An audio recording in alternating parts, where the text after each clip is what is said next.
Buen día, estamos ya transmitiendo este Tantún Catún. Igual ahí coméntenos pues cómo se escucha la transmisión. Ahorita están de viaje tanto Vicente como Chignahui y pues no nos están apoyando. Bueno, no, ahorita están en esa misión y no van a estar por acá, pero pues nosotros estamos aquí haciendo el esfuerzo por transmitir en este Tantún Catún. ¿Qué tal, Fran? ¿Cómo estás? Buen día. Bien, compañeros, esperemos que todo fluya, a ver qué nos dicen los oyentes, si esto se ve y escucha. Sí, ahí vamos a estar atentos a los comentarios. Moni, buen día, ¿cómo estás? Hola compañeros, buenos días. Pues recuperándome poco a poco de esta gripa, pero aquí andamos. Saludos a todos los toltecas. Eso. Sí, pues aquí andamos. Y bueno, pues vamos a tocar hoy el tema que pues tiene que ver con las celebraciones que están sucediendo y que están por la siguiente semana van a empezar, los festejos que tienen que ver con el Día de la Santa Cruz. Y pues vamos a hablar un poco de ello. La lectura creo que de hoy tiene que ver con eso, ¿no, Frank? Sí, de hecho, la lectura es a propósito de estas fechas y también las fotos que vamos a presentar. Recapitulemos el tema de la fecha. El mes que viene, de todo poco, empiezan las celebraciones por la Santa Cruz. Recuerden que esto es una celebración prehispánica ancestral, el tema de las tres cruces, que tiene que ver con el calendario y la astronomía. No es una celebración de origen cristiano, aunque obviamente está sincretizada, ahora tiene un ropaje muy cristiano. Sin embargo, se sigue notando detrás de los temas cristianos, se sigue notando un fondo mucho más interesante. De hecho, es de estos fenómenos culturales de México, sincréticos, que a mí me parece que vale la pena conservar, a pesar del sincretismo. Sincretismo, yo no comparto la idea de que las ideas prehispánicas se deban sincretizar, pero si la opción es que se pierdan, bueno, pues a través del sincretismo se ha conservado bastante. Hay otro tema con la Santa Cruz, y es que se celebra desde sur de Estados Unidos a toda Centroamérica. Por lo tanto, es un motivo que une a Anáhuac, no es solo maya. Mayas piensan que es una fiesta de ellos. No, no, no, se celebra en todas partes y siempre con el mismo sentido y siempre en los mismos días. Entonces ya platicaremos con más calma eso.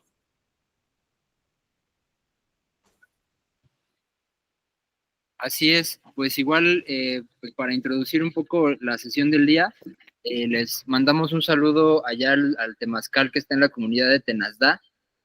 Hoy vamos llegando del Temazcal que se dio ayer y pues son un grupo de personas que están pues difundiendo también temas de toltequidad y pues están en una zona con tradición, me parece, lingüística ñañú, y también hay varias comunidades ahí que están pues mantienen muchas celebraciones y pues estamos también trabajando con ellos, pues difundiendo varias actividades que tienen que ver también con la lectura de libros sagrados y pues justo la idea es también como ir conectando pues lo que se está haciendo en diferentes lados y entender con este tema de los libros sagrados nos hemos dado cuenta que hay muchos textos en las comunidades que se resguardan y que tienen sus propias formas de utilizarlos y más bien también ya no se utilizan, ¿no? En muchos lugares pues están resguardados, pero ya no tienen una función y pues un poco de la labor que estamos haciendo también y que vamos a hacer en Chan Santa Cruz, pues es llevar pues la literatura y refuncionalizarla de alguna forma, ¿no?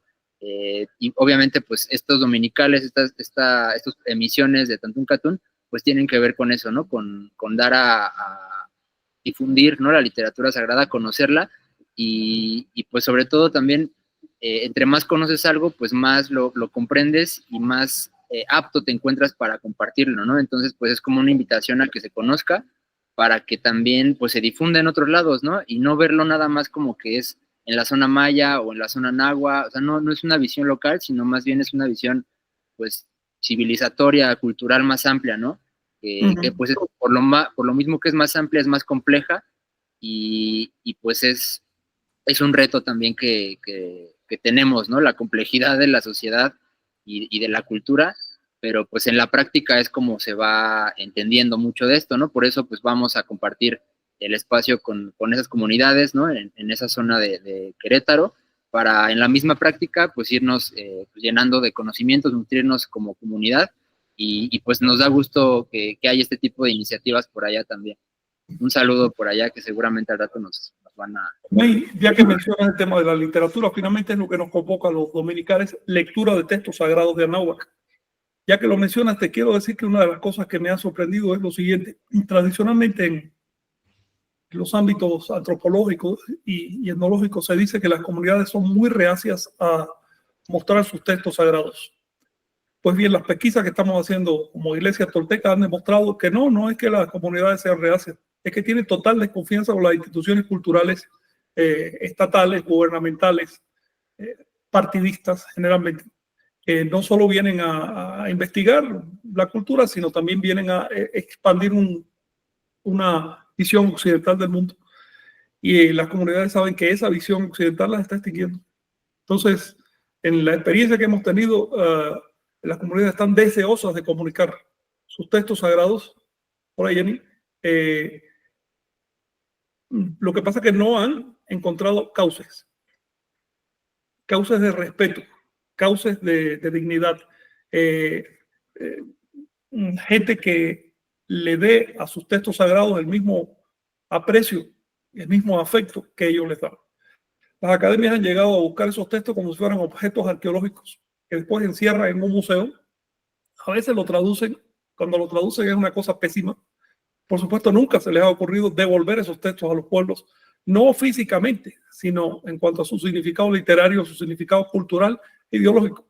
Es decir, refuncionalizar esos textos. Jamás se les ha ocurrido a la academia. Entonces, por supuesto que no han tenido acceso con las comunidades, pero se estaba culpando a las comunidades y no es así. Es otra cosa muy diferente de lo que está pasando y lo estamos descubriendo a través de los esfuerzos de la Iglesia Tolteca. Quería decirles también que, bueno, Vicente mandó un montón de imágenes y sobre estas vamos a trabajar hoy. Hoy el tema es histórico, porque como se acercan fechas históricas, quiero mostrarles las imágenes que ha enviado Vicente. Vicente y Jonathan están en una misión, en la zona maya, muy importante, muy fuerte. Están viendo cosas tremendas. Y su misión, entre otras cosas, tiene que ver con la unificación de los diversos cultos mayas que están separados por ahí. Unificación y modernización también. Para que puedan hacerle frente unido a la avalancha de sectas que se los está comiendo. Entonces, entre el trabajo de unificación de los movimientos mayas y el trabajo de las iglesias mayas, para llamarle por su nombre, hoy ellos le llaman iglesias, y el trabajo de difusión y refuncionalización de sus textos sagrados, Chilambalán sobre todo, pero también hay otros textos, se está creando un frente de resistencia y ya sé de personas que estaban, digamos, en el límite de convertirse a una de estas sectas que están avanzando sobre el territorio y que empiezan a encontrar que no es necesario adoptar ideas foráneas para sentirse parte de una comunidad, para sentirse dignos, para tener esperanza, para tener explicaciones sobre la realidad. Ya yo he visto estos fenómenos. Otra cosa que les quiero decir es que una de las ideas que ha ido fraguando en gran medida por ustedes, Jenny y Moy, y Omey, tú también has participado en esto, pero sobre todo ustedes dos que han estado allá al pie del cañón tanto rato, ustedes saben que hubo en la zona maya hasta hasta el 2020. Fue cuando murió Aniceto Maytum, que fue el último guardián del libro sagrado. Y él estuvo activo copiando libros por lo menos hasta los 90. Ahí tengo unos papeles de él que son relativamente recientes y todavía en función de guardián del libro. El guardián del libro sagrado es una institución prehispánica. Los mismos chilames mencionan que Chupac Nahuatl era el guardián del libro sagrado en el siglo XVI antes que llegaran los españoles. Así mismo se menciona. Y esa institución siguió hasta la actualidad. En aquella época no había imprentas, Por lo tanto, el libro era muy valioso, necesitaba un guardián y además no cualquiera tenía un libro en su casa, de manera que el guardián tenía la función de leer para la comunidad. Sin embargo, ya surgieron las imprentas, ahora la cosa cambió. Creo que el futuro de esta institución que hay que conservar va o pasa por un periodo de surgimiento de guardianes en cada pueblo. Hasta ahora el guardián del libro entraba una vez al año al santuario, leía el libro y después se lo explicaba a la gente. No sacaba el libro, solo lo leía y le explicaba a la gente lo que entendió de memoria. Esto se hacía así, bueno, hasta el siglo XIX sí leían el libro directo. Todavía en 1946 hubo un rito en Valladolid donde se leyó el libro directamente a las masas, pero ya casi nadie lo entendía. Entonces los mismos guardianes ya les daba trabajo entender. De manera que se determinó que fuera lectura en secreto y ya después ellos lo que habían entendido lo traducían a la gente para que pudiera haber comunicación. Porque si solo era la lectura simple así en lengua maya, la gente ya no entendía lo que decía ahí.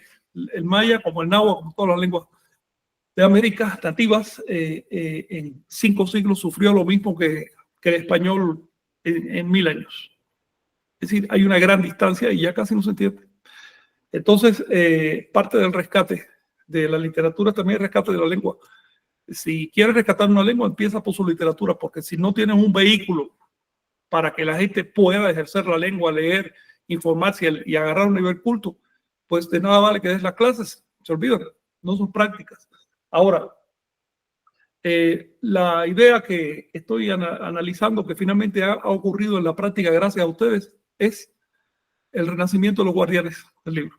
Les sugiero que en cualquier lugar que lleven, busquen a alguien, si es joven, mejor todavía, que tenga ganas de entender. Yo conocí un chavo jovencito, creo que 20 y pico corto, o 20 años tendría, que de una comunidad náhuatl, que por el interés que tenía en la lengua, en menos de un año ya estaba hablando náhuatl clásico. Así que cuando hay gente con interés, enseguida lo agarra, si son jóvenes, ¿no? Y que entiendan que no es solo la lengua, es lengua, literatura. Estos guardianes deben encontrar espacio en la comunidad para, ya sea en sus ritos o en fiestas o en la casa de cultura, donde sea, ¿no? Generar un espacio de lectura quizás una vez a la semana o algo así. Y poco a poco la gente va a ir entendiendo la lengua y rescatando su literatura. Por supuesto, esto va en paralelo con la posibilidad de enviarles copias de los chilames o que se empiecen a imprimir ahí mismo, ¿no? ¿Tienen algo que comentar?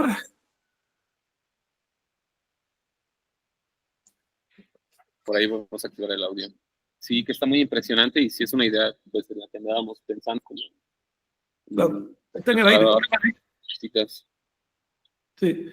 De hecho, creo que sin temor, sin pudor, el tema es rescatar el título de guardián del libro sagrado. Porque esa es la función real que están haciendo. No están usurpando nada.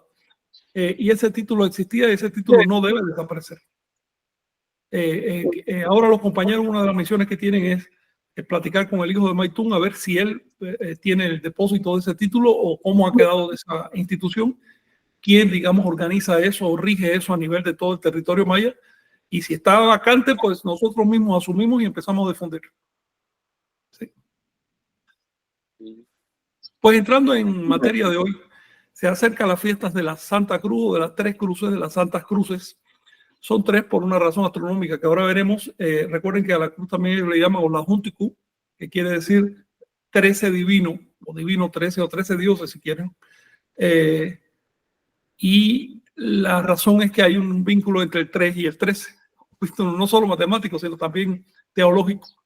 Y es que esos 13 forman el triángulo superior de la escala cósmica, ¿no? Pues bien, Vicente nos manda estas ilustraciones que nos pueden digamos, acercar muy rápidamente, ¿no? a la historia de los mayas. La iglesia Cruzop empieza con la guerra Cruzop. Sin embargo, antes ya existía esa iglesia, solo que no se llamaba Cruzop. Se llamaba Iglesia del Libro Sagrado, precisamente. Libro Sagrado Molay. Y radicaba en el pueblo de Choquén. Después de la guerra de Castro, se desplazó a Chan Santa Cruz, se llamaba en esa época, ahora Carrillo Puerto. Y como sus miembros empezaron a ser llamados los Cruzops, se le llama Iglesia Cruzop, aunque creo que ese no es su nombre oficial. Aquí vemos unas fotos de 1850, son esas fotos, cuando empezaron los alzamientos mayas, que tenían una razón, tenían varias razones. Una de ellas era de independencia nacional, otra era de oposición a las condiciones en que vivían, que eran infrahumanas. Así, esclavitud, pero en el peor sentido. Esto es, aprovecho para saludar a los hispanistas que dicen que no pasó lo que pasó. Sí, sí pasó. Esclavitud en el peor de los sentidos, al punto que estas personas tuvieron que salir frente a las balas y muchísimos murieron, pero era preferible a seguir viviendo como estaban. Ellos generaron un libro, el libro de batalla de ellos, su Biblia se llamaba Santo Almastán, afortunadamente se conserva y es estremecedor todo lo que dice ahí. Sigamos viendo imágenes, aquí lo ven, como quiera vivían en casas de paja, no tenían recursos materiales. Lo único que tenían que era la vida, por eso salieron a defenderse y así formaron la guerra más grande que ha conocido Anáhuac desde la llegada de los españoles para acá, más grande que la guerra de independencia de México, que la guerra de independencia de los demás países de Anáhuac, y no solo más grande en tamaño y en crueldad, sino en trascendencia histórica. Sorprendentemente es una guerra de la que casi no se habla, porque no cabe dentro de los parámetros de la historia occidental que nos tratan de imponer como una camisa de fuerza, que quieren decirnos que solo existe la historia occidental. Y si no tenemos cuidado, van a reducir la historia occidental a la historia de Europa, porque todos sabemos, ¿verdad?, que la historia no empezó hasta que hubo guerra de clases en Europa. Entonces, los mayas, por su parte, tienen su propia historia y dicen que esto también pasó y esto es parte de nuestra identidad y esto es lo que explica cómo estamos hoy. Sorprendente que estas historias no se cuenten en las escuelas de todo lo que es de Panamá hasta sur de Estados Unidos, incluso Caribe. No se cuentan, no se mencionan. Pero bueno, esta persona, estos rostros que van apareciendo aquí son, bueno, los anteriores son personas que alzaron la guerra, oráculos medios que ellos tenían. Aquí está un señor que dirige una parte de los Cruzop en la actualidad, en el santuario que ellos tienen en Carrillo Puerto, con un ejemplar del texto de Chilambalán. En la otra mano tiene un chilán de Chancá. Una de las cosas que están haciendo la iglesia tolteca es devolviendo los chilames a las comunidades, aunque sean fotocopias. Porque aunque las comunidades son las que crearon los chilames, no los conocen. Luego han llegado investigadores y se los han llevado para museos y los que quedan pues los guardan, no los circulan, no saben ni que los tienen. Entonces, bueno, estamos fotocopiando todo eso para que cada comunidad conozca los chilames que guardan las demás comunidades y se den cuenta que es un solo texto sagrado. Aquí lo tienen, no sé qué templo sea este, pero está muy bonito. Este edificio debe ser, no sé si es casa de cultura o qué, está precioso, con ese estilo maya. Aquí tienen un letrero que dice Nosca Santa Cruz. Ya se les están pegando las palabras en maya, ¿verdad? A ver.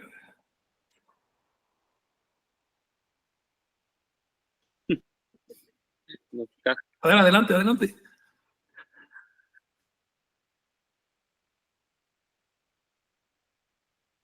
Era una forma de hablar de centros pues clandestinos de organización y de difusión de la cultura maya, ¿no? Un poco de la palabra balán, como oculto, no es jaguar, no es balam, ¿no?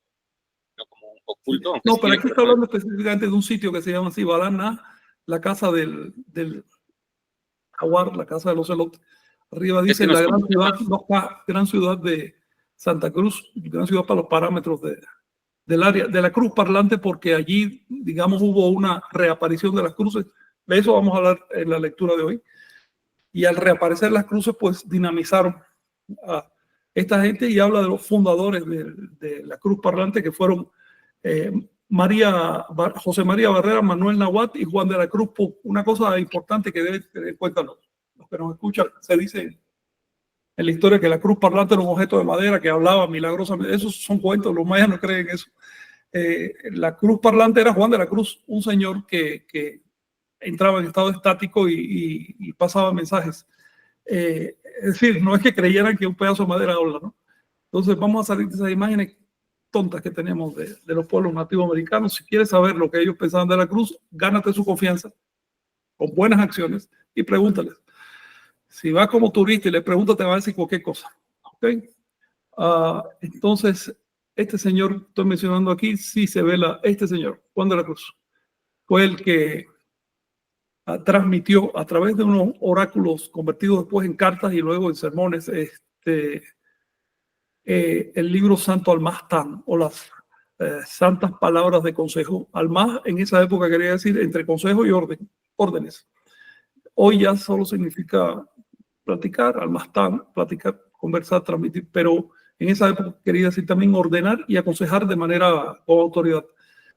Ese libro fue, les digo, el que empezó la guerra de castas. Déjame ver qué otras imágenes tenemos. Aquí parece que esto es la entrada de la ciudad. Estos aretes distinguían a los comandantes en la guerra. Se ponía en la oreja izquierda un arete así con colgantes, que significa que mandaban al grupo. No sé si sus detalles de número y eso tuvieran algún valor. Una cosa que les quería mencionar, ya que aquí se ve muy bien, ¿por qué la cruz y por qué 3 cruces? Esto ya lo hemos hablado varias veces, pero siempre hay que recordarlo. A ver, ustedes se acuerdan de eso y me dejan descansar, por favor, la voz.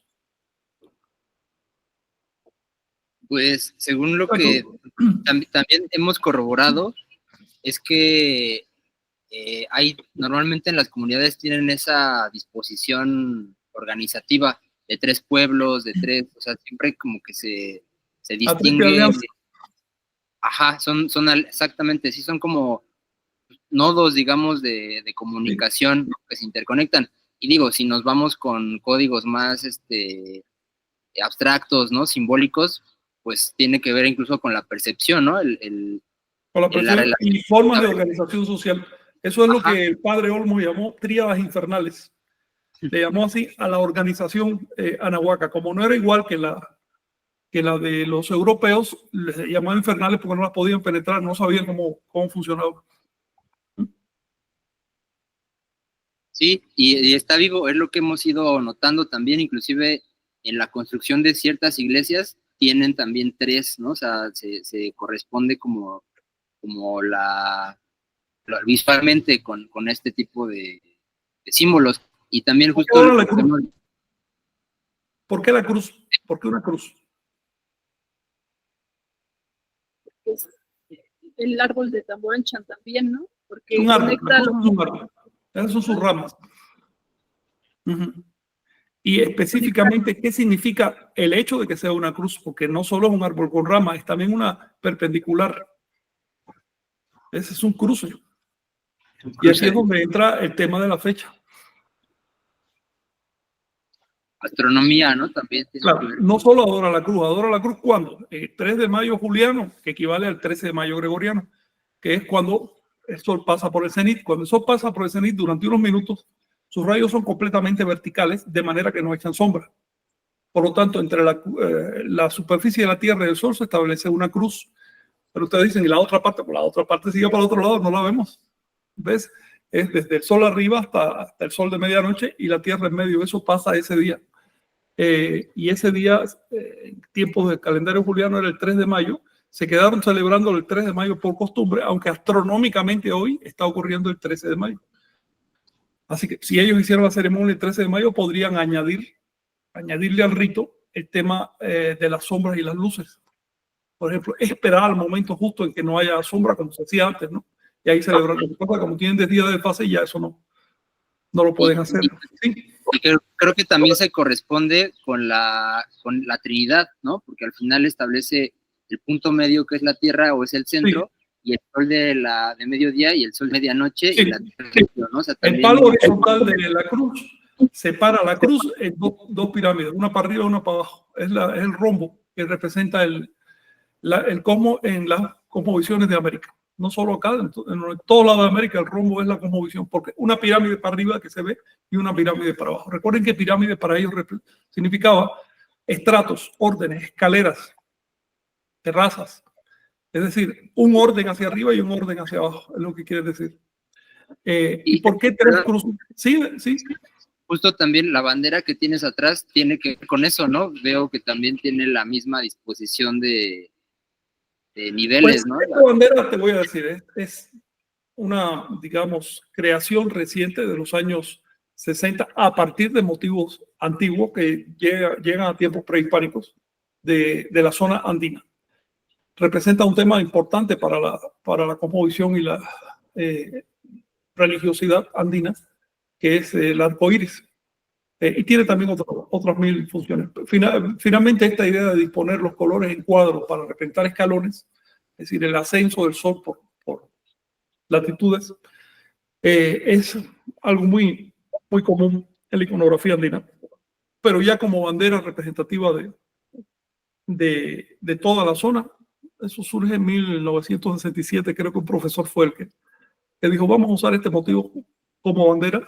Se empezó a difundir, ha pasado 1000 vicisitudes, la han usado, abusado, han hecho de todo con esta bandera, todavía conserva cierto prestigio, esperemos que pueda recuperarse del daño que le han hecho. Y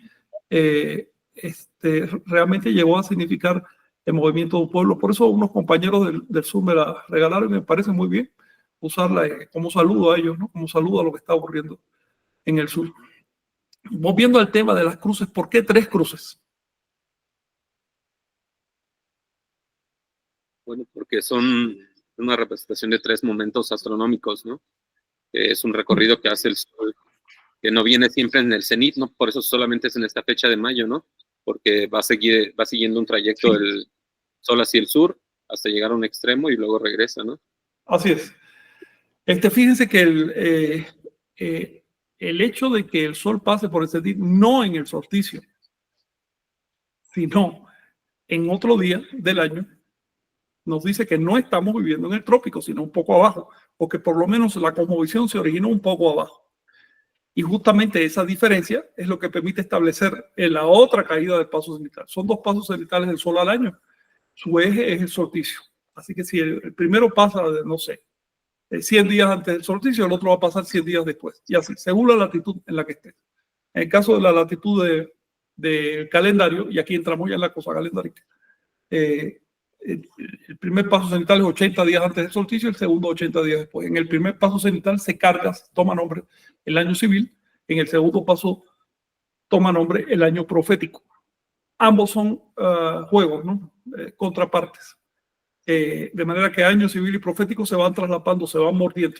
Y en realidad, cuando ustedes estudian el calendario, tienen que considerarlo como un solo año, como una estructura compleja en su interior, no como diversos calendarios, porque ahí sí que nos perdemos. Pues bien, estos 3 momentos de la cruz, una cruz arriba que es solsticial y otras 2 cruces de pasos cenitales a los lados equidistantes, es lo que está no solo en estos altares todavía hoy, sino también en las representaciones prehispánicas. La triple cruz aparece en tiempos prehispánicos, o el triple orden de la cruz también, o el triple logos, el triple sol, 3 soles, digamos. Son los 3 momentos del sol. Esto es una imagen prehispánica que tiene un gran contenido y es impresionante que hoy se siga recordando. Por otro lado, no hay que olvidar que esto tiene un sincretismo católico. Por lo tanto, a los mayas, dentro de todo las vicisitudes, y a los anahuacas, les resultó un alivio que el signo que les impusieran ya ellos lo usaban. No tuvieron que adoptar un símbolo realmente diferente, ajeno a su cosmovisión, sino que casi como por ironía, casi por venganza de Funapu, de pronto los españoles se aparecen con el mismo signo que les estaban quitando. Entonces yo imagino que hubo todos unos desarrollos psicológicos ahí muy interesantes a inicios de la invasión. Si tienen que hablar, adelante. Sí, pues a mí se me hace muy interesante esto que comentas, porque pues sí, pervive, y de hecho en la revuelta, en la insurrección maya, pues eran conscientes de eso, ¿no? De que agarraban como emblema la cruz, como un signo de estatus también, ¿no? Y agarraron como la organización también, las palabras, ¿no? O sea, de los generales o de los sacerdotes y demás, del español las asimilaron a la organización para tener también un estatus, ¿no? Sí, organizativo, ¿no? Ahora Hacerle lo frente en el español. Pues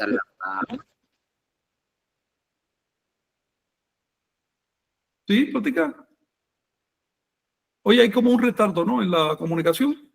sí, no, pues hay un retardo, sí. Sí, la Sí, red como está 1 o 2 medio lenta. segundos. Yo quería comentar, porque se me Ujú, vino a la ok. mente que, que, que, que el simbolismo de la cruz sigue presente en el cotidiano también. O sea, la relación con lo astronómico, ¿no?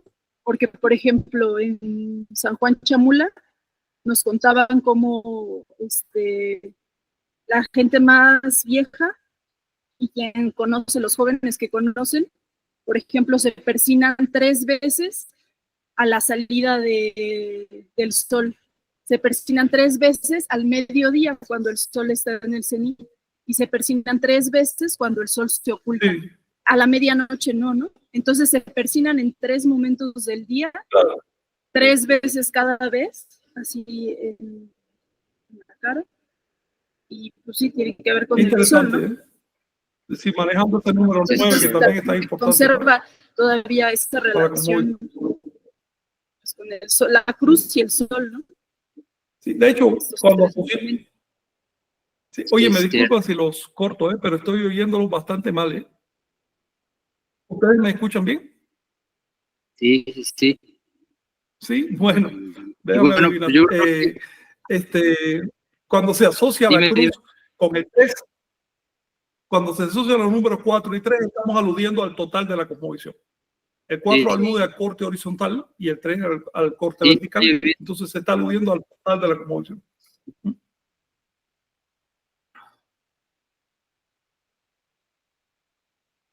Omey, no te escucho, solo te veo gesticulando.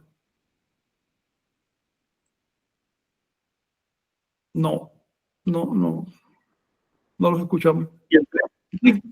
Mónica, ¿tú los Quizás escuchas? deban quitar el video para que sí. pueda Quizás deban escucharse la quitar el voz. video, Sí, a ver si se se les escucha mejor. corresponde con el 9, Oye, qué ¿no? interesante eso También, que o sea, son mencionan. como un juego de...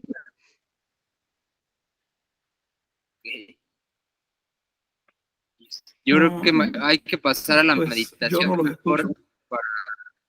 Ya no se oye bien. Sí, para no alargar más esto. Mónica, ¿tú ibas a comentar algo?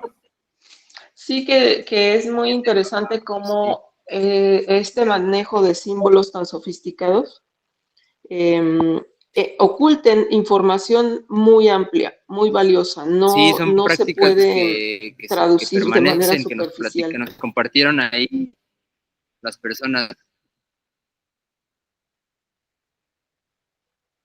Sí, no, está terrible la comunicación de los compañeros. ¿Qué decías, Mónica? Sí, ¿qué decías, Mónica? Por favor, Sí déjame que retomar tu idea. es un lenguaje simbólico muy sofisticado porque Sí, sintetizan en unos números toda una cosmovisión y en sí, gestos, en y un ciertos lenguaje gestos sintético. están Sí, englobando, sí, muy sintético y están englobando toda una cosmovisión y es una cantidad de información que no se puede interpretar en un nivel superficial.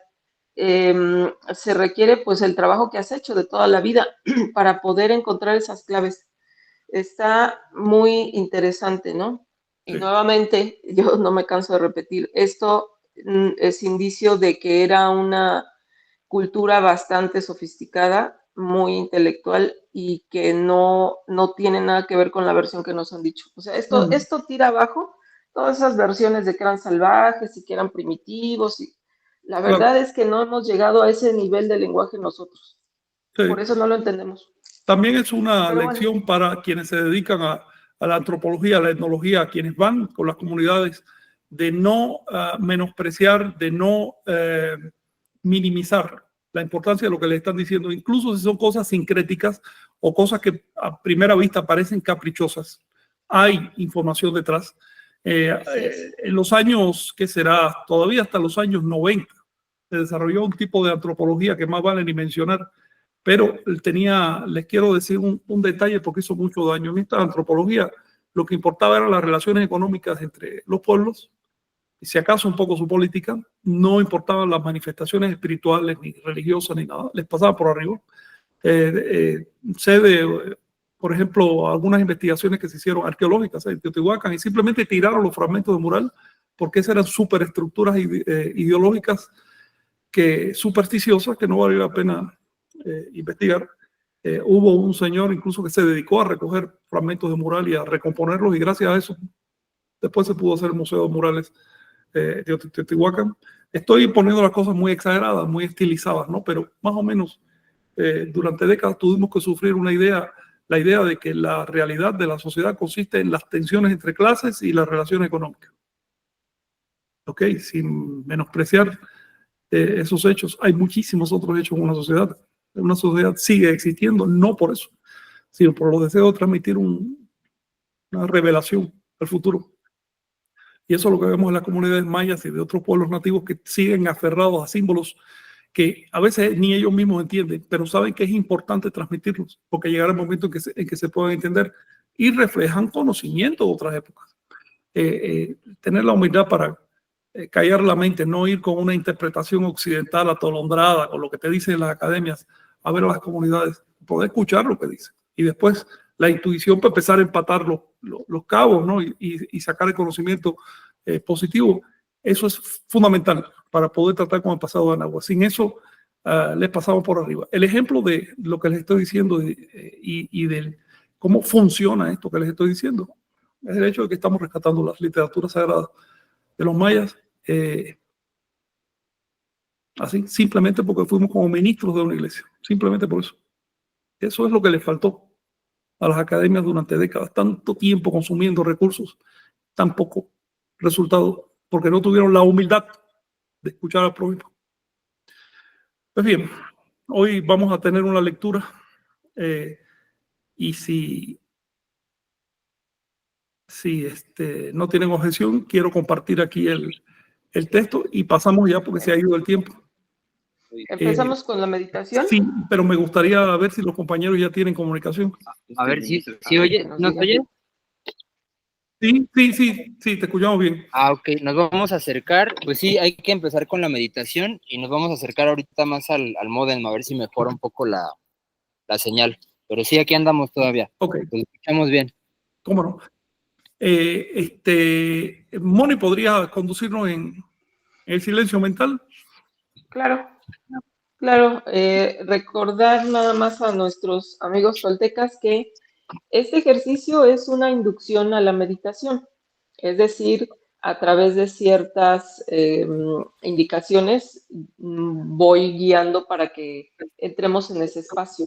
La meditación como tal es obviamente el silencio mental y estar en un estado de contemplación, de atestiguar cualquier estímulo que se presente y no se requieren indicaciones, pero pues para facilitar estos ejercicios y de manera ceremonial, pues lo vamos a hacer así. Entonces, vamos a cerrar nuestros ojos como todos los domingos y vamos a observar, a llevar nuestra atención hacia el cuerpo. El simple hecho de hacer esto empieza a regular nuestro sistema nervioso. Entonces, vamos a observar cuáles son las sensaciones que llaman nuestra atención, las que están en primer plano.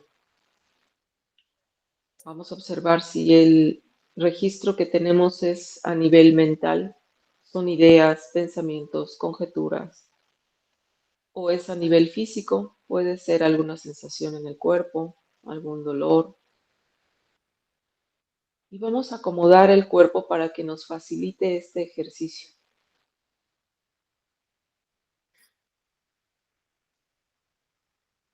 Y ahora vamos a llevar nuestra atención a la respiración.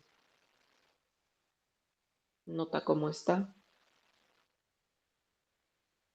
Y también que el simple hecho de llevar nuestra atención ahí ayuda a que nuestra respiración empiece a tomar un ritmo más pausado.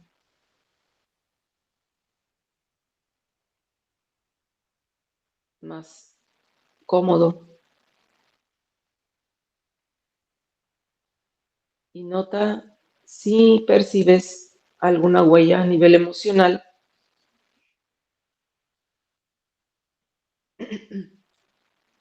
Cualquier estímulo que llegue a nuestro campo perceptual, simplemente vamos a observar y vamos a permitir que se disuelva.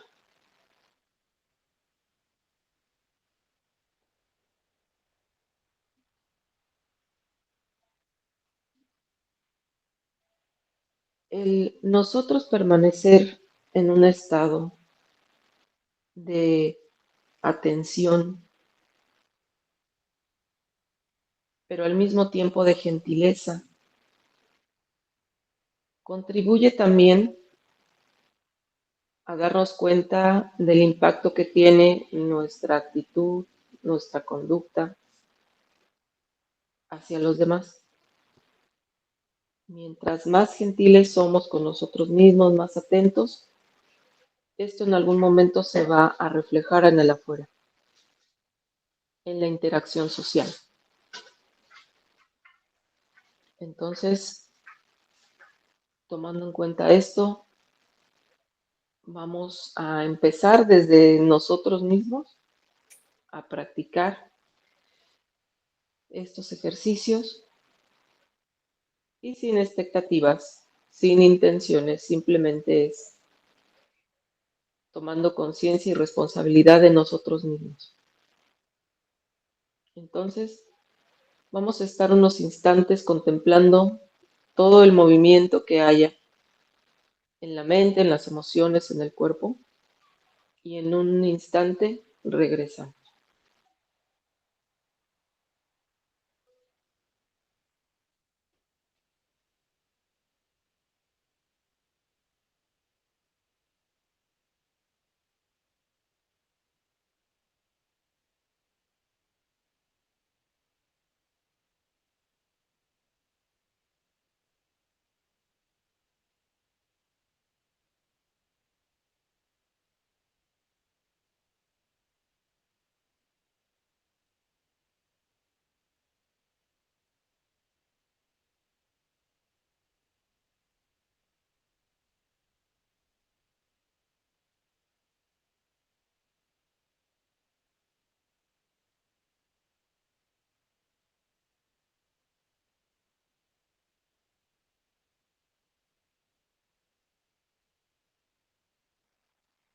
Vamos a permitir que todos esos estímulos que percibimos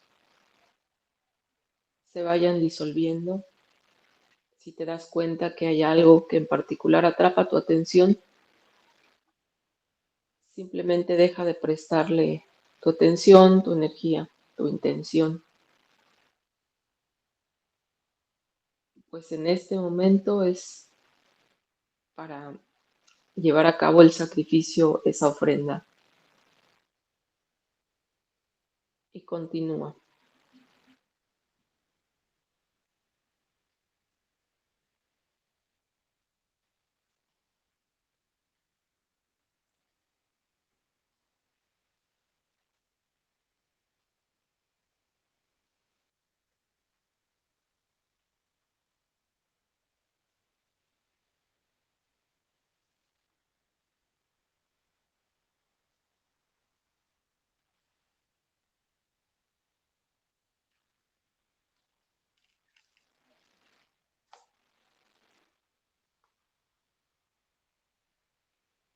Dios es uno.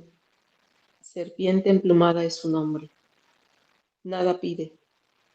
Solo serpientes, solo mariposas. Le ofreceré y en su presencia sacrificaré. Poco a poco ve tomando conciencia de tu presencia en el lugar donde te encuentras. Inhala profundamente y ve moviendo algunas partes de tu cuerpo muy gentilmente hasta que abras tus ojos y nos dispongamos a la lectura de hoy. ¿Listos? Adelante, compañeros. Gracias, Mónica. Qué bueno siempre tu orientación. Siempre es bueno Realmente hacer un espacio. alivia mucho. Oye, la lectura de hoy es, ya conocemos esta parte del libro de Chilambalán, pertenece al libro de los pueblos. capítulo 20. No todo el capítulo, sino solo algunas porciones, porque es muy largo. Y lo vamos a volver a leer justamente porque tiene que ver con la fecha. Entonces, es una lectura que nos va a explicar cómo surgió el culto de las cruces. Después vamos a comentar algunos detalles. Jenny, ¿nos quieres hacer el favor? A ver cómo está la comunicación. Ok, a ver, si no se escucha, Sí. me avisan. Sí. Entonces, Pueblos 20. Vamos a empezar. Shoquén, folio 55 a 59. En el 16º año, Diez Ocelote, llegaron los sacerdotes y metieron el cristianismo. En el 18º año, 12 Lagartija, fue edificada en Cisal la iglesia de San Bernardino. Los pobladores prepararon cal para levantar las paredes. Arrancaron y quemaron la maleza. Cercaron la iglesia de los mayas. Quemaron cal y rápidamente aplanaron la casa. Cuando se completó el 5º año, 10 lluvia, del Catún 7 Ajau, de 1560 a 1583, Diego de Landa limpió las casas de la pestilencia, buscó y reunió las copias de los libros que hablaban de lo divino, los sahumó y los destruyó. La sabiduría de los mayas, nuestros dioses de piedra, los imaginarios dioses de madera y de piedra, nuestro dudoso conocimiento, todo lo quemó en Maní. Destruyó las cosas prohibidas y puso en su lugar al Santo Señor Cruz de Piedra, el Divino 13, que solamente tiene escrito encima INRI. En este Ajaucatún fue construida la iglesia donde asentaron la señal de Jesús. Ajau.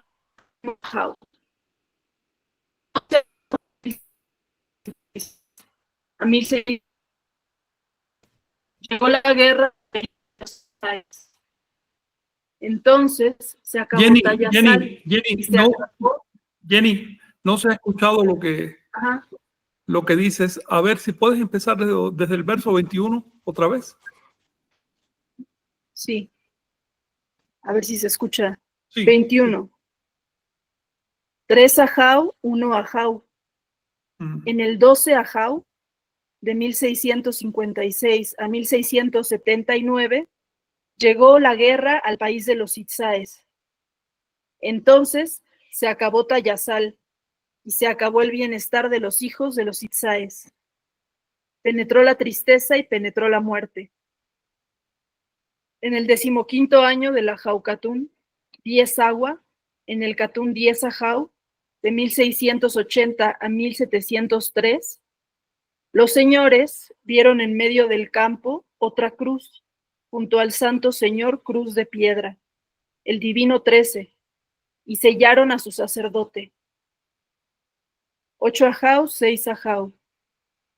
En el 10º año de la Jaucatún, 12 Lagartija, en el Catún 4 Ajau, de 1752 a 1775, ocurrió la Guerra del Diablo, porque los extranjeros martirizaron a Jacinto Canec hasta matarlo frente a los moradores de su ciudad. Penetró la tristeza y penetró la muerte. 2 Ajau.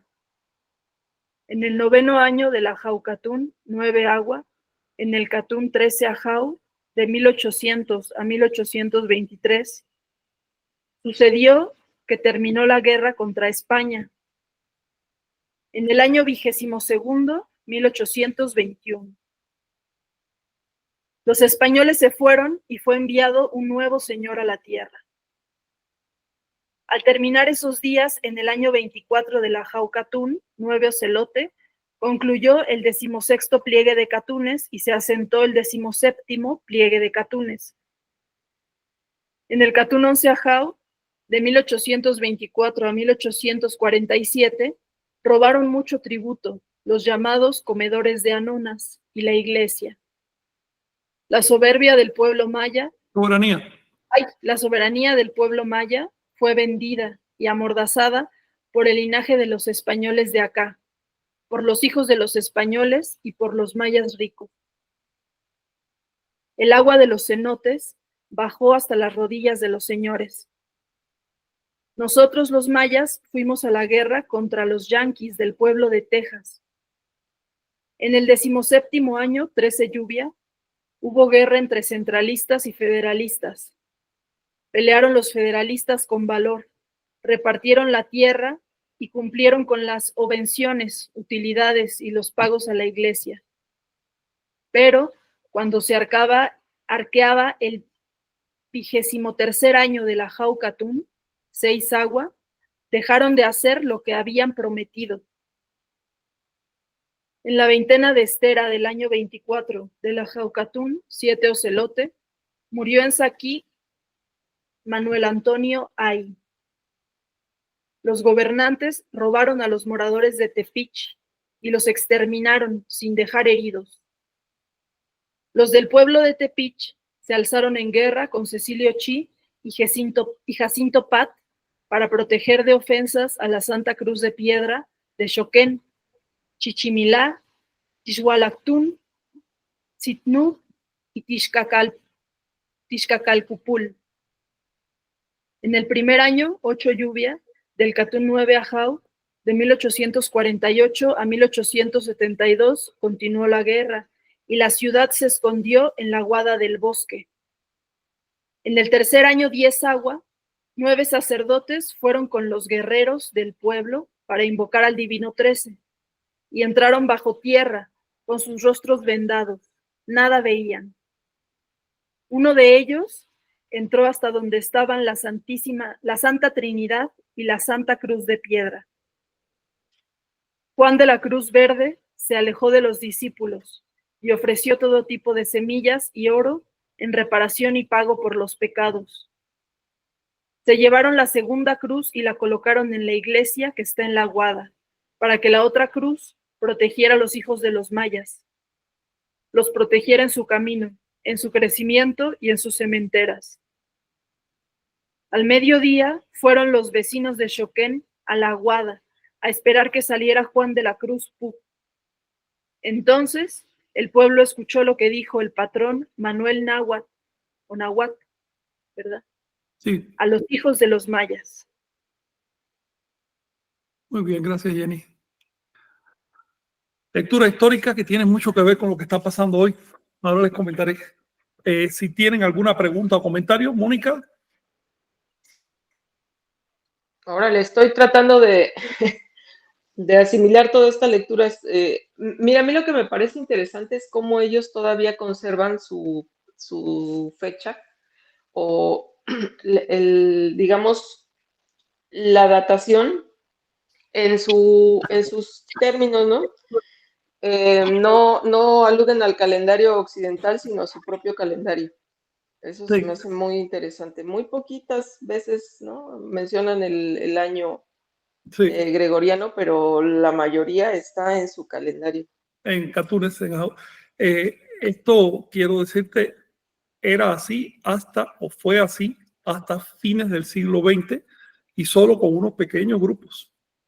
En la actualidad ya prácticamente nadie maneja estas fechas, excepto tal vez en la iglesia Chamula, que está dando sorpresa en el tema de calendario.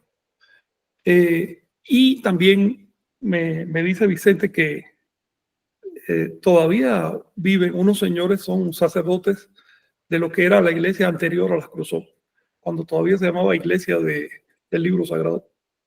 Que todavía existen estos señores, son los antiguos, le llaman los viejos, viven en algún lugar de la península de Yucatán y de hecho parece que los van a visitar en cuestión de 2 o 3 días. Estas personas puede que todavía manejen el calendario antiguo.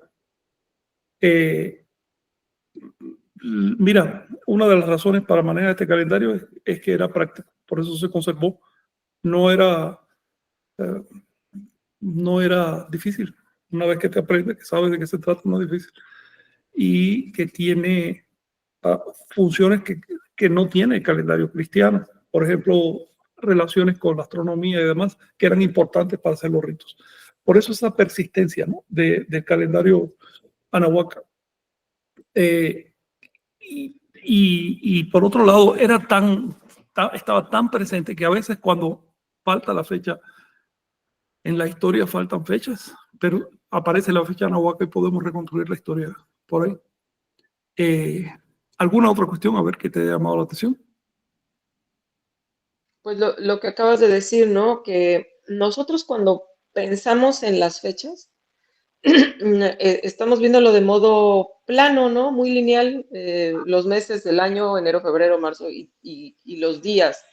Pero aquí, por lo que acabas de mencionar, al mencionar los anahuacas una fecha, ellos también consideraban el punto astronómico en el que se encontraban. Y el Eso ciclo al que está, pertenecía.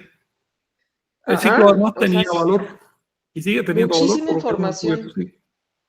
Y estoy tratando de comprender cómo es esa, digamos, esa noción a nivel mental de mencionar una fecha y tener en consideración que es un punto astronómico, un ciclo y además un dato simbólico. O sea, es Mira, mucha información. cuando manejas fechas cíclicas, estas fechas tienen inicio y fin, no son consecutivos lineales como el caso de las fechas occidentales, que bueno, de ahí para adelante y tú no sabes cómo termina. No, los ciclos tienen un fin y en ese punto ocurren cosas, o por lo menos la gente está predispuesta a que ocurran cosas, ¿no? De manera que vivir en un calendario cíclico hace que percibas que tu existencia en el tiempo es tan cíclica como en el espacio y que se están cumpliendo ciertas etapas, ciertas condiciones, ciertas leyes, incluso puede que físicas, sociales, naturales. Así es. De manera que la gente vive en un estado como de esperando lo que va a pasar. Esto detona una visión profética de calendario. Así que no es solo una herramienta de medida del tiempo, sino también de generación de ideas sobre lo que debe ocurrir. Y pues la gente se va acomodando a eso que debe ocurrir, sea para evitarlo o para potenciarlo. Más o menos esa era la visión y todavía en gran medida, pero en gran medida, sobrevive esa visión. De hecho, los compañeros nos contaron hace un par de semanas cómo los miembros de los ministros, ¿no? Los líderes de la iglesia Chamula, allá en Chiapas, andan preparándose para un cierre de ciclo y el inicio de un gran ciclo que viene dentro de poco. Están dando la misma fecha que nosotros, es decir, mantienen el mecanismo. En concreto, les voy a decir, el año que viene, 2026, termina el 19 atado de fuego nuevos, es decir, ciclo de 52 años, y reinicia en el 27, y ese ciclo que reinicia en el 27 es el último de este sol. Así que termina no solo en el 2027, empieza el último atado del último sol, que cierra un ciclo de 26.000 años. Por lo tanto, es una marca para quienes saben manejarse en términos astronómicos y demás. Es una marca enorme. Y también en términos geológicos, por cierto. Esto ya es un ciclo tan largo que interesa el clima de la Tierra, por lo tanto, el desarrollo de la sociedad, de las civilizaciones y demás. Mónica, adelante, sí.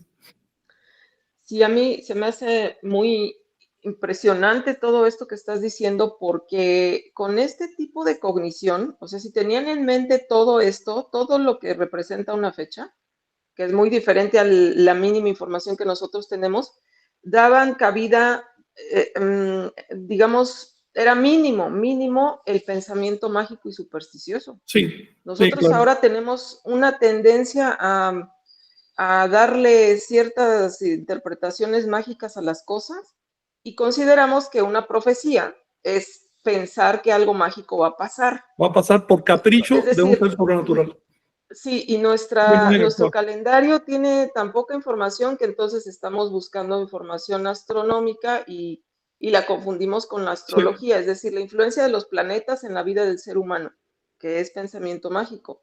O considerar que las profecías que estamos encontrando en estos textos aluden a un poder sobrenatural y que puede ser, imaginémonos, ya no de Dios, ¿no? Pero sí de una energía del cosmos y de una conciencia de más allá que está moviendo los hilos. Y la verdad es que así como se está plasmando en este libro y lo que estabas platicando tú, pues la verdad es que tenían muy claro que están en medio de un ciclo astronómico y están en un planeta que va viajando por el cosmos, pero no tienen nada que ver con algo sobrenatural. Entonces es importante tomar en cuenta esto. porque ese ciclo Sí, astronómico porque determina cambios masivos en el clima de la Tierra que así provocan auge y caída de civilizaciones y modelan las cosas. Eso era algo conocido y estudiado en Anahuac. sí, La civilización anahuaca, en materia de cronología, de conciencia histórica y de profética, de escatología o de visión de futuro, era muy superior a la cristiana. Y lo que estamos viendo en las comunidades es que se mantiene en gran medida ese conocimiento. Quizás no los detalles más finos, pero bueno, tienen la finura de poder precisar el año en que inicia el último atado de este sol. Y ya estamos metiéndonos en ciclos que son más largos que la civilización humana, ciclos de 26.000 años. Por lo tanto, sí. todavía queda mucha información. Quería mencionarles que este capítulo empieza hablando de cómo llegaron la fecha esta se la añadí yo entre paréntesis. El original solo dice el 16º año llamado 10 Ocelote. Por aquí está la Ish, es decir, 10 Ocelote. Fue en 1556, ya digamos que 12, 13 años después de que los españoles empezaran a tomar todo el control de la península. En realidad triunfaron los españoles en la península de Yucatán en el 1541, en el 42 impusieron un gobierno más o menos, en el 43 ya empezaron a extenderse, llegaron con los mayas del sur, Chiapas y demás, fueron ocupando todo. Y se encontraron con los españoles que ya habían entrado desde mucho antes en la zona de los quichés y cachiqueles. Cerraron a los mayas, ya no podían recibir otros apoyos. En el 56 empezó la evangelización masiva, aunque ya desde antes había sacerdotes. Sigue diciendo que después se empezó a construir una iglesia. La primera iglesia cristiana parece que se hizo en Cizal. En los mayas, que ya estaban cristianizados, lo hicieron con mucho gusto. Pero recuerden que también están cristianizados entre comillas, porque la verdad es que el culto maya seguía vivo. Así que fue montar una capa cristiana sobre el culto. Los españoles, si bien persiguieron las creencias nativas, no lo hicieron con demasiada crudeza, porque comprendían que era un pueblo recientemente cristianizado que no se podía exagerar, pues iban a alzar, iba a ser peor. Entonces toleraban un montón de cosas. Ya en el año 62 llegó Diego de Landa e hizo quemazón, porque dijo, ¿cómo que son católicos si ustedes tienen las casas llenas de imágenes y de códices y de cuanto hay y siguen haciendo sus cultos en sus fechas ancestrales? Entonces él le llamó a toda esta códices y estatuas que pudieron conseguir, le llamó la pestilencia, la inmundicia. Le digo, eso es vivir en la inmundicia. E hizo una hoguera, la hoguera quemó muchísimas cosas, durante 3 días ardieron las estatuas que quemó, también quemó bastantes códices, aunque la verdad es que no tantos como uno pudiera pensar. Se sabe que los nativos recogieron los códices, los escondieron en algún lugar, eso se sabe, incluso los libros de Chilam Balam lo dicen. Sigue diciendo que se perdió la sabiduría de los mayas, nuestros dioses de piedra, nuestros imaginarios dioses. Aquí ustedes ven una expresión de un católico hablando al mismo tiempo de sus raíces, o quizás defendiéndose, protegiéndose de que este texto cayera en manos de un cura. Entonces, estos textos tienen un lenguaje doble porque el medio en que vivían las personas que lo estaban transcribiendo era un medio muy coactivo. Si los curas encontraban una alabanza a los dioses antiguos, podían meter en la cárcel a esa persona, ponerles multas y demás. Entonces, los textos tienen ese doble lenguaje, hablan bien de las raíces, pero al mismo tiempo las desprecian. Esto es algo que tenemos que aprender a entender cuando leemos los libros de Chilam Balam. Hay chilames más cristianos, otros menos cristianos, algunos son anticristianos, ¿no? Hay de todo aquí. Es una literatura viva, no es una caricatura. Sigue diciendo que Landa, después de quemar las estatuas, impuso una cruz. Lo que menos esperaba Landa es que le diera el nombre a la cruz. Le llamaron Santo Señor Cruz de Piedra Divino 13 INRI. Entonces, esto es lo irónico del asunto. Antes que Landa destruyera las estatuas, los ídolos, los mayas usaban como emblema una cruz a la que llamaba el Santo Señor Cruz, que significaba el alineamiento del sol, y era también el símbolo específico de Seacatl-Pilsin, que dejó una huella muy fuerte en el territorio maya, porque ahí fue donde se declaró como profeta, empezó a predicar y eso, y los mayas lo conocieron como Naxi, y su símbolo particular era la cruz. Entonces, estamos hablando de hace 1000 años, mucho antes que llegaran los europeos. De manera que fue tremenda ironía que de pronto Landa, después ya los limpiamos, ya no tienen esa inmundicia, ahora vamos a traerles el símbolo verdadero, la cruz. Y para colmo le clava arriba de la cruz un letrero que decía INRI. Los mayas no entendieron qué significaba ese INRI históricamente, simplemente leyeron INRI, que quiere decir yo mismo. En maya se pronuncia INLI, yo mismo.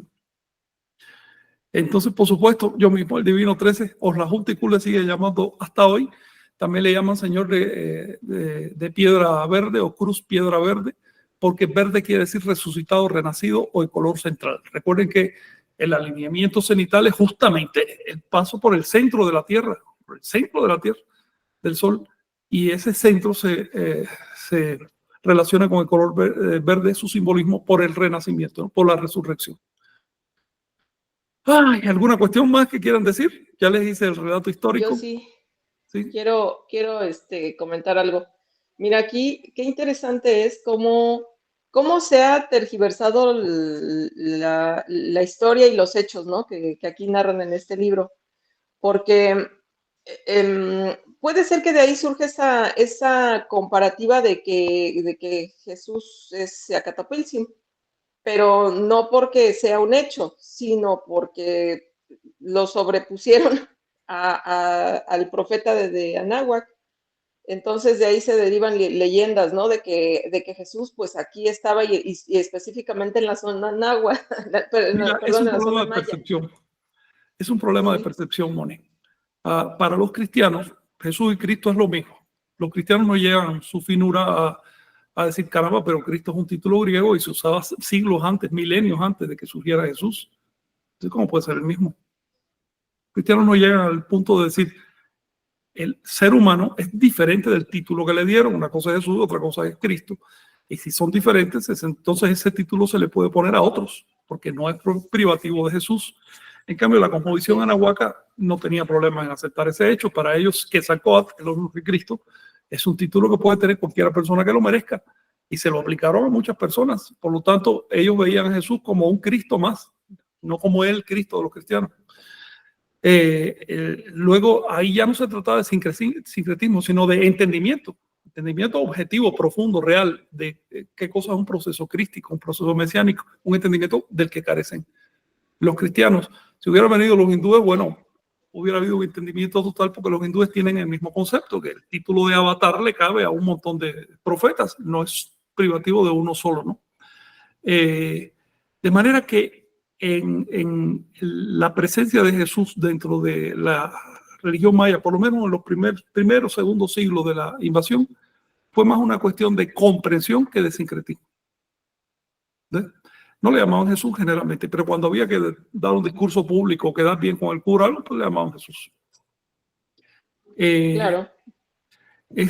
No tenían problemas, sabían que estaban hablando de un individuo que era una serpiente plumada, así, Venus, que sacó otro. Para quienes me escuchan, están un poco escandalizados, si son católicos, sabes que cada vez que dices Cristo estás diciendo Venus. ¿Qué cree que significa la palabra Cristo? Pues bien, sigo diciendo aquí, este verso 21 es importante porque dice que entonces se acabó Tayasal y se acabó la independencia. Bienestar en estos textos quiere decir independencia, libertad. El estado de bienestar, si quieres, de los hijos de los Itzáes. Recuerden que en este momento que se escribió y todavía hasta el siglo XX, los mayas se llamaban así mismo Itzáes.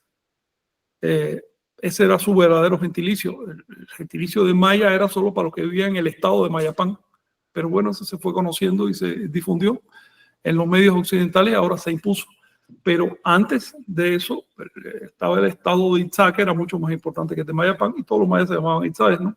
Entonces, cuando dice que se acabó la independencia de los hijos de los Itzáes, está hablando de la independencia de los mayas, pero también específicamente de los mayas que se fueron a Tayasal.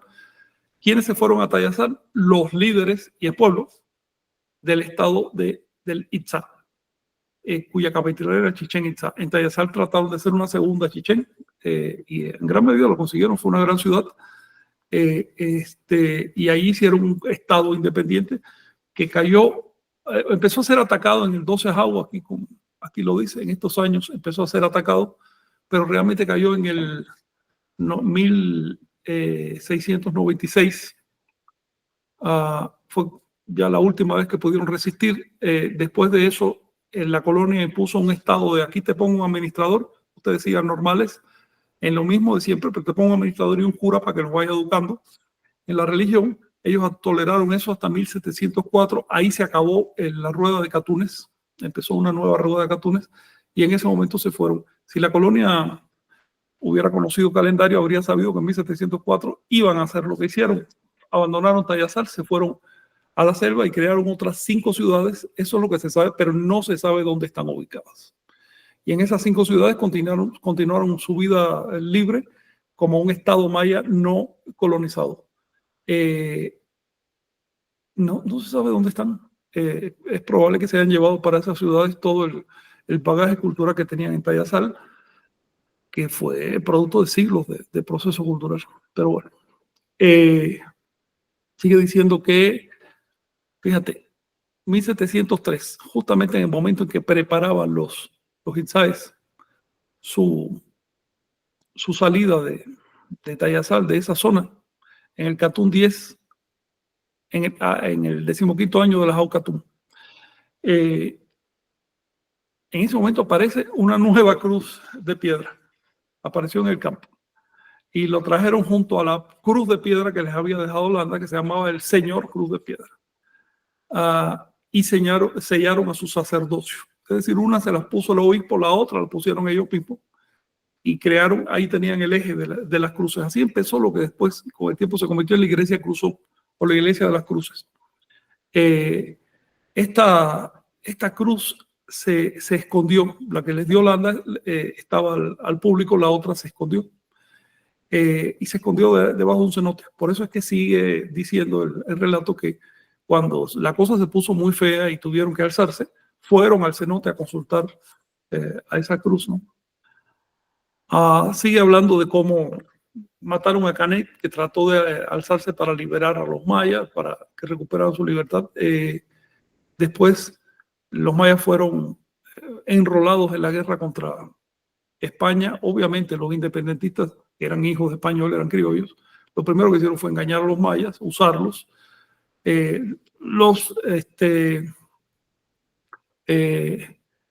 Los usaron también los norteamericanos, Estados Unidos al acecho para ver si se podía quedar con esa zona. Hasta una bandera les mandó y todo para que se independizaran, pero con la condición de que ayudaran a unificar el territorio que estaba en guerra. Texas se quería liberar, o más bien emancipar, no sé ni cómo decirlo, convertirse en un estado independiente de los Estados Unidos.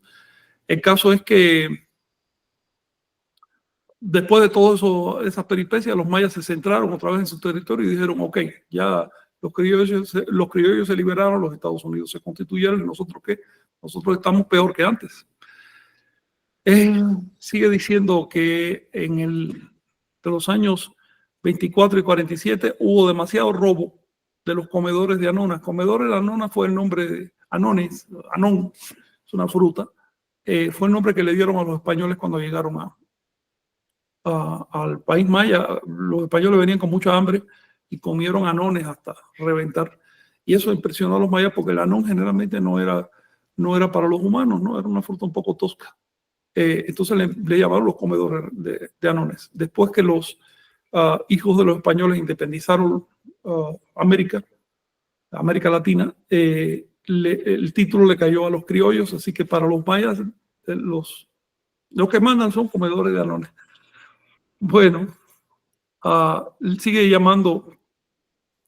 Está muy clara esta frase: la soberanía del pueblo maya fue vendida y amordazada por el linaje de los españoles que quedaron, los hijos de los españoles, que son los que mandan, y por los mayas ricos, que fueron unos mayas comprados por el sistema y pues se enriquecieron y demás. Habla después de una sequía, después, bueno, es cuando viene lo de la guerra de Texas, después viene las pugnas entre centralistas y federalistas. Los federalistas hicieron todo tipo de promesas, pero a la hora de la verdad dejaron de hacer lo que habían prometido, es decir, simplemente usando a los mayas. Es normal que se molestaran. De pronto hubo una gran matanza de mayas. Cecilio Chi y Jacinto Paz dijeron, ¿sabes qué? Nos están exterminando, declararon la guerra. supuestamente para proteger de ofensas a la Santa Cruz de Piedra de Choquén. Ese fue el objetivo de la guerra de castas al principio. ¿Por qué? Porque estos, digamos, independentistas querían acabar con el culto maya porque lo veían como un foco de resistencia. Entonces querían destruir la cruz de Choquén. Choquén en ese momento era el centro del culto maya. Ya después perdió mucha relevancia, se convirtió en un pueblo muy pequeño y la relevancia la ganó Chan Santa Cruz, que ahorita se llama Carrillo Puerto. Esta es más o menos la historia. En 1847 se alzaron en guerra, pero hasta en 1850 fue que cuando de veras comenzaron las hostilidades, la ciudad de Choquén se escondió en el cenote porque era donde estaba la cruz que los protegía. Escogieron a 9 sacerdotes que fueron a invocar al divino 13 Oslahuntiku. Míralo aquí, Oslahuntiku.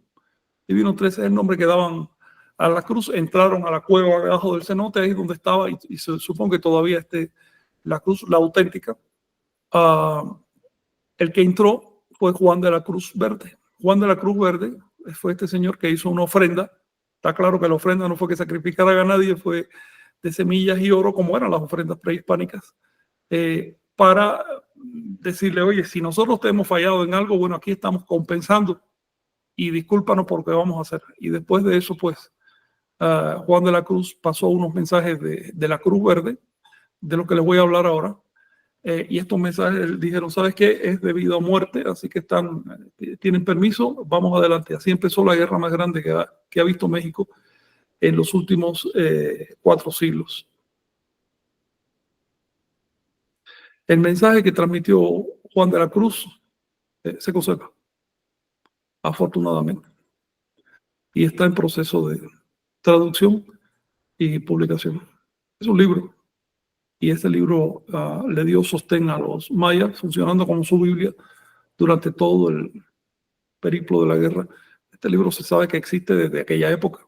Sin embargo, los académicos y las instituciones culturales del país nunca pudieron verlo, acceder, porque era un libro demasiado delicado, era el libro de un pueblo, lo tenían sumamente escondido. Sin embargo, ya es tiempo de que todo eso salga a la luz. No les quería decir.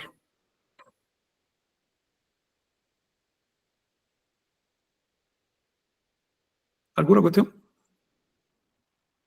Pues no sé si los compañeros tengan posibilidad de comentar algo. Sí, A ver, ¿ya se escucha bien? Sí, tremenda historia, ¿verdad? sí. Tremendo. Claro. Pues para empezar, el hecho de que es un fragmento de Chilam Balam que es inédito, ¿no? Que pues estas personas que estén siguiendo el programa y nosotros seremos de las primeras personas fuera de la comunidad que conocen esta relatoría, ¿no? Sí. Y pues muestra una continuidad histórica desde la conquista y antes de la conquista hasta el 1800 y pico, ¿no? Una continuidad de incluso Sí, pues de las personas que lo continuidad van. histórica.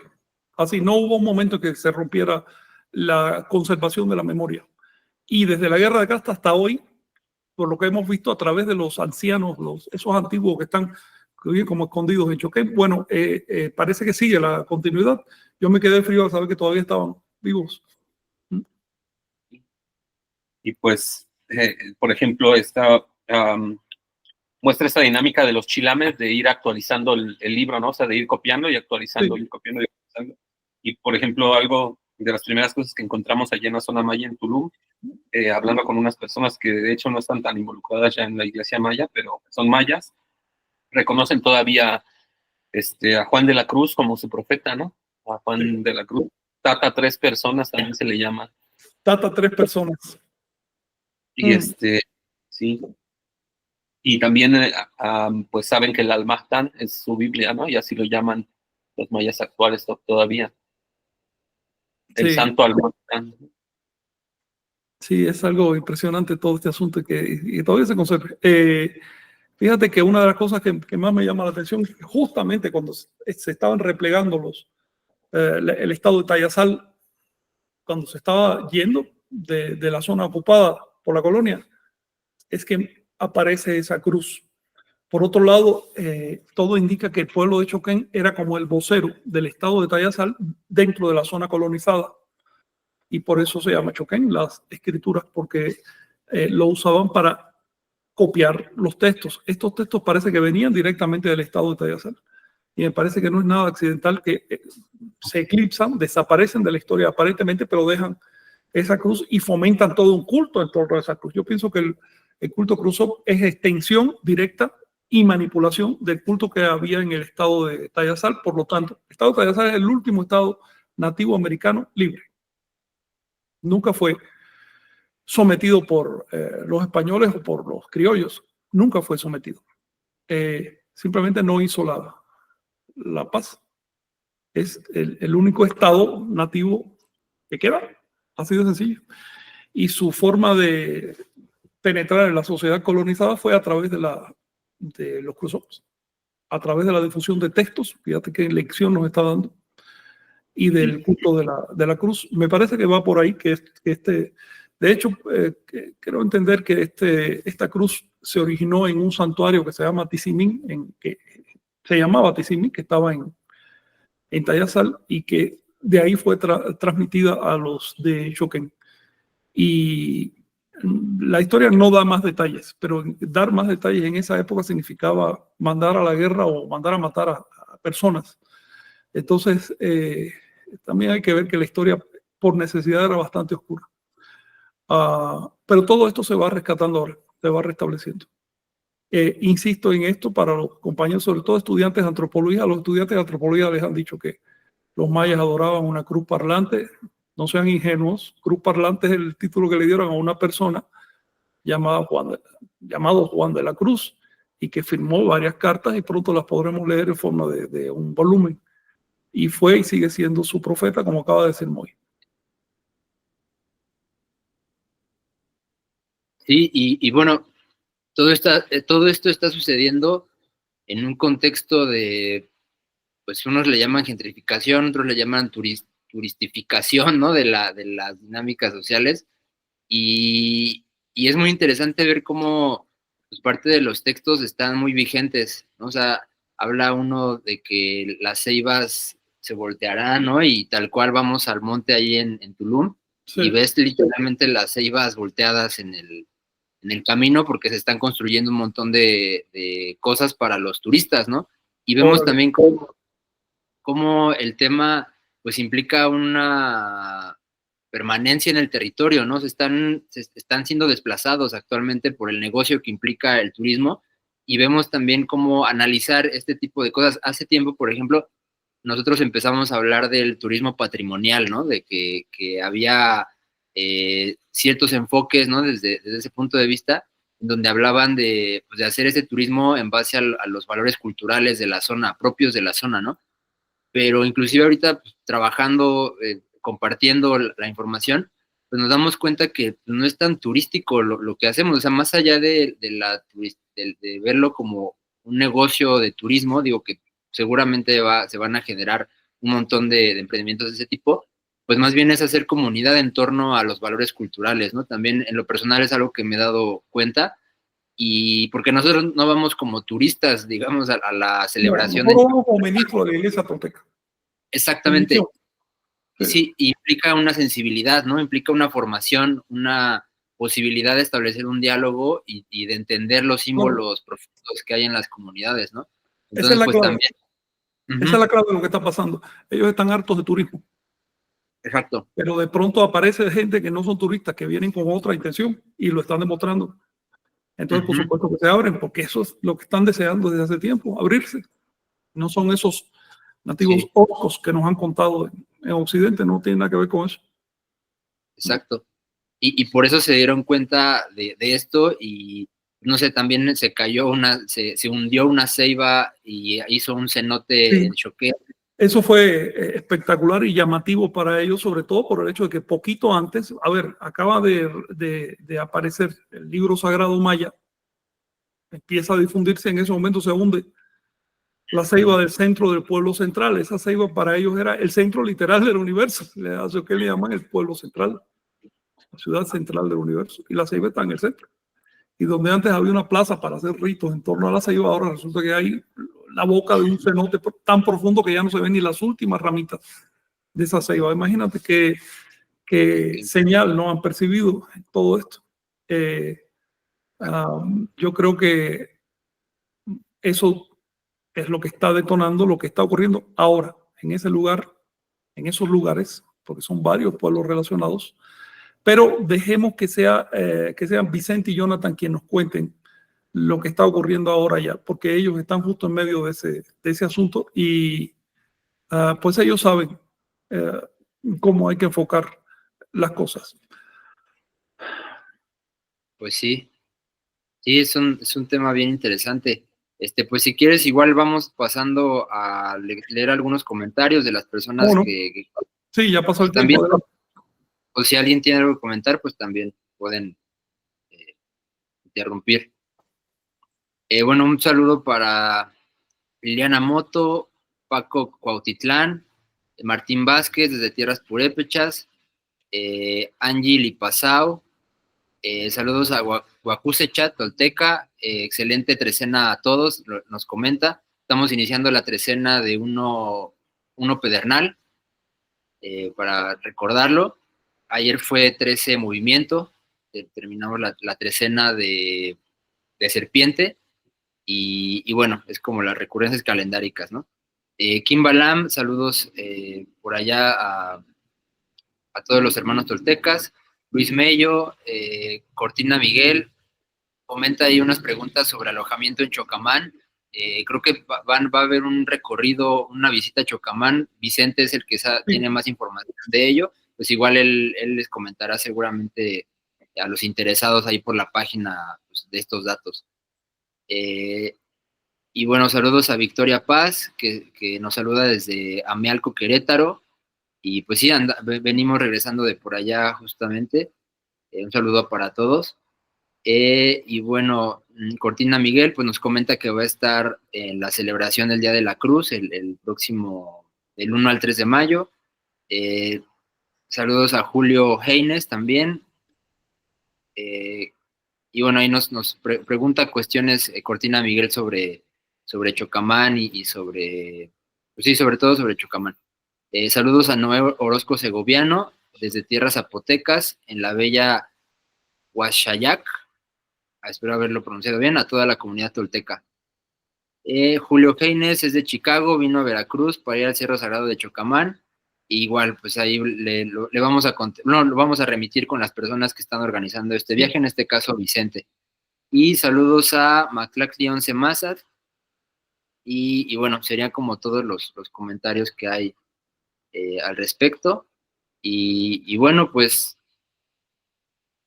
si alguien quiere comentar algo más, es una fecha muy interesante la que nos va a tocar vivir y pues sí, como que sean, no sé, a veces yo veía un poco lejano ese 2027 y ya estamos aquí a la vuelta Ya estamos y ahí, están sí. pasando, ajá, y están pasando cosas previas a esa fecha bien interesantes, ¿no?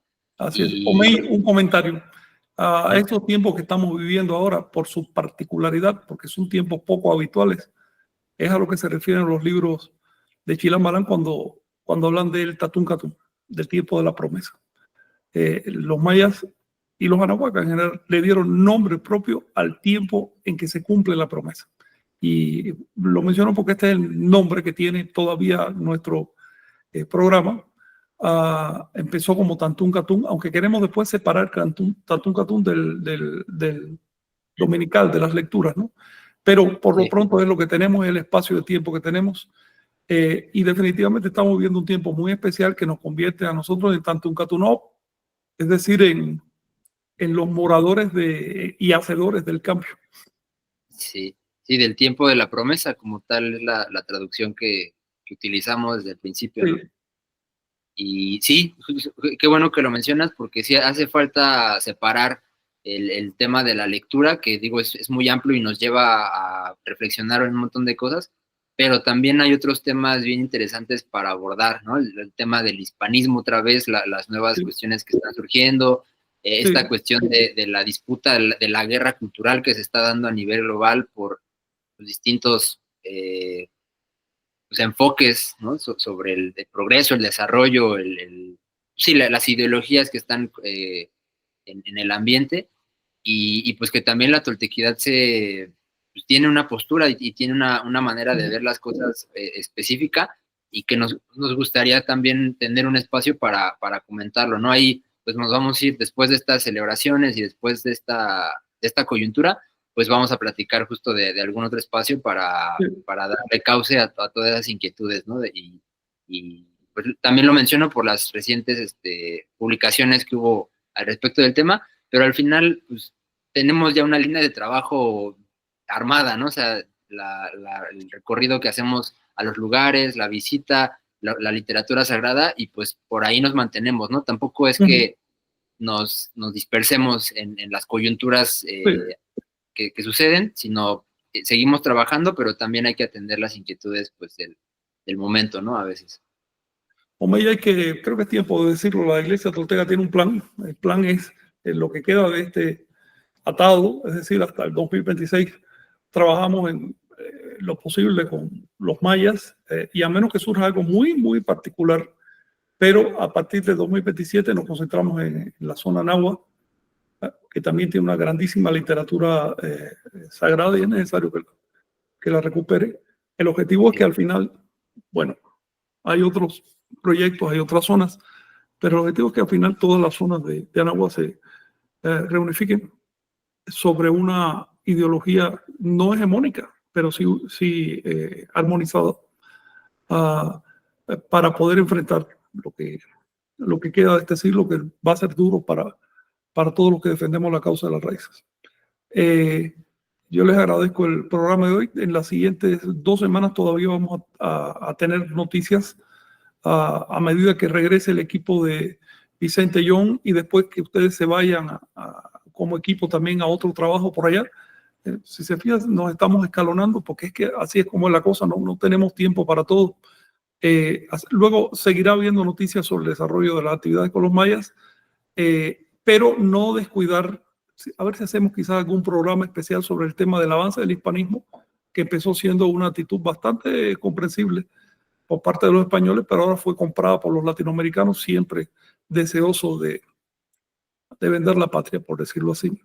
Y para colmo, ahora el hispanismo está siendo comprado por los neomexicas. Entonces es necesario referirnos a esto. De antemano lo digo, eso no cabe en la toltequidad, el hispanismo no cabe.